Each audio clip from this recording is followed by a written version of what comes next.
కానీ మాదిగలతో పెట్టుకోవడం రేవంత్ రెడ్డి నీ ముఖ్యమంత్రి ఊడిపోవడం ఖాయం. మాదిగలందరూ కలిసి ఉద్యోగం చేస్తే మరి నువ్వు గాలి కొట్టుకపోయినట్టు కొట్టుకపోతావు.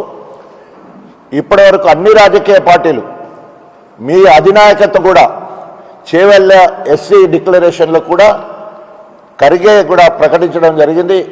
ఎస్సీలను ఏబీసీలుగా వర్గీకరిస్తామని చెప్పేసి అనేక సందర్భాల్లో అనేక వేదికల మీద రాహుల్ గాంధీ కూడా మాట్లాడడం జరిగింది. ఇప్పుడు ఏ విధంగా మరి తప్పించుకునే పరిస్థితి లేదు. రేవంత్ రెడ్డి గారు ఒక్కవేళ కనుక ఇంకా తాత్పర్యం చేస్తే మరి రాబోయే రోజుల్లో బీఆర్ఎస్ పార్టీ నాయకత్వం ఇచ్చే పిలుపుకు మరి ప్రత్యక్షంగా ఈ కాంగ్రెస్ పార్టీ ప్రభుత్వం ఏబీసీలు వర్గీకరించే వరకు ప్రత్యక్ష పోరాటం చేస్తామని చెప్పేసి హెచ్చరిస్తూ